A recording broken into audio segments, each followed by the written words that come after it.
Hi, my name is April Foster, and this is the Lord's Army Lesson 4.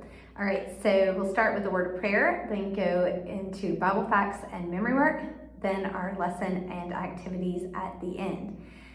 So we ended last lesson with the spies leaving Egypt and the Israelites entering the promised land, walking on dry ground.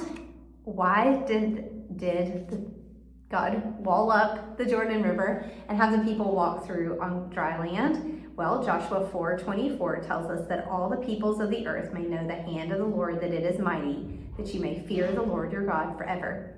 So why? So that all the peoples would know that the Lord is mighty. The one true Lord is mighty. All right, so what book of the Bible can we read about the people crossing the Jordan River and taking and dividing Canaan? That's in the book of Joshua. That's the book we're in today. So as soon as the people entered the land, they camped in a place called Gilgal. So you have your map, just a really simple map, and you can either use it and point it out on the classroom map, or you can use the map that's included in the lesson narrative.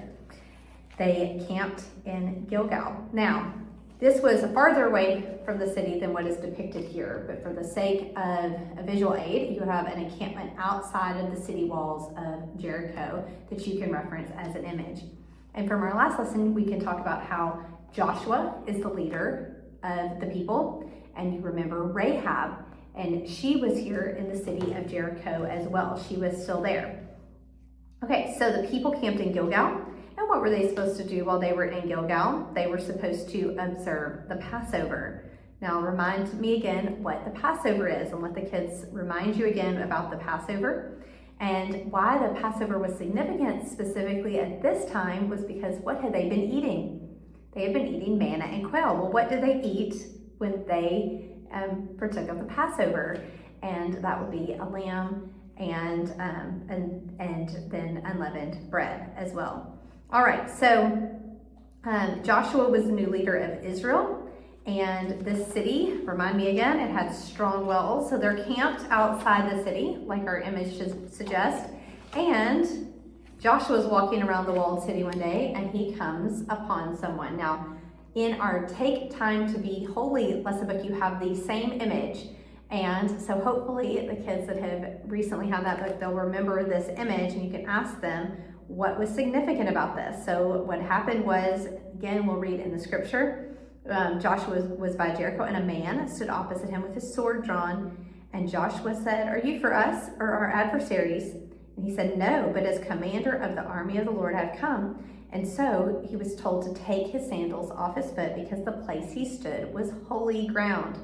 Okay, what does it mean to be holy? We've already discussed this as well. And so in our last lesson book, we talked about being higher, being different, being special. So the opposites of those are weaker, lower, the same. And so God is not that. God is higher and God is holy. All right, so Joshua obeyed, and the people, or God had sent that commander so that Joshua would know that God would be with him and that God was in charge. God would give this city to him because, wow, those are some big walls. So it could have looked kind of scary. How are we going to take this city? But God was with the people and was with Joshua.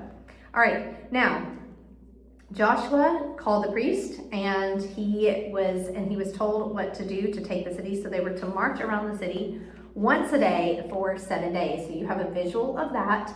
And then you also have the city. So what I'll do on Sunday is and I laminated this, I'll have one dry erase marker and let one kid make a circle and then check off the first day. That's day 1.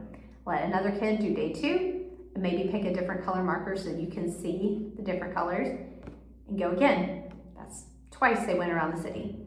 Repeat, repeat, repeat, repeat. And then on day 7, the 7th kid is going to be lucky because they're going to get to go around and around and around 7 times, and then check off each box as they do it. So how many times, so they can see they didn't just encircle the city for 7 days.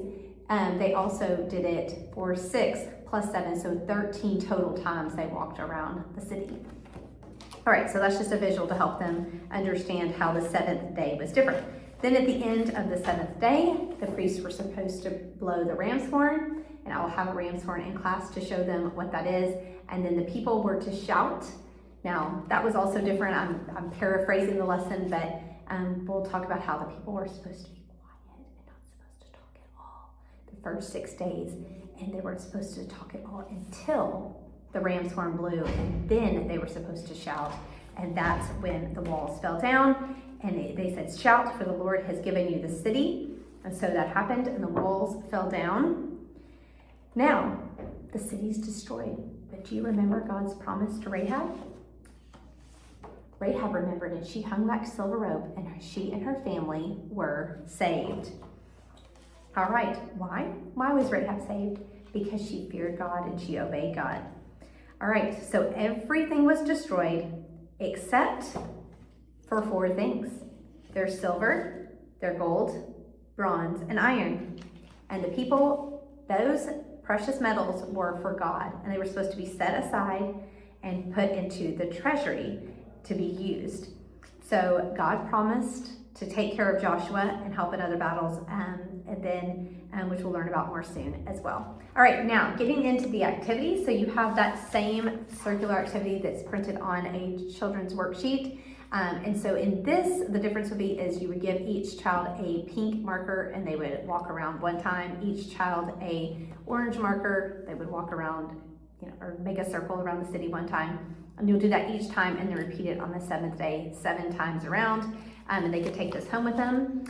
You also have these cards, and so each of these has something on it that represents a different aspect of the story. And so you would give one to a child one at a time, have them tell you what it is and how it relates to the story. Then for the younger kids, we have a little maze they can do either before class or after class. You have a worksheet, a little tiny worksheet for your readers and above. And then you also have a word search if you'd like to do before or after class for levels 3 and 4, or for your readers. We actually have one more activity for lesson number 4 I forgot about, is our puzzle. And so I usually just put this in the little bag and let them draw out a puzzle piece. You read the question off of it. What were the priest trumpets made from? They were made from ram's horns. And so then each child will get to assemble a piece of the puzzle, and it forms a picture from the lesson. And that is it for lesson number 4.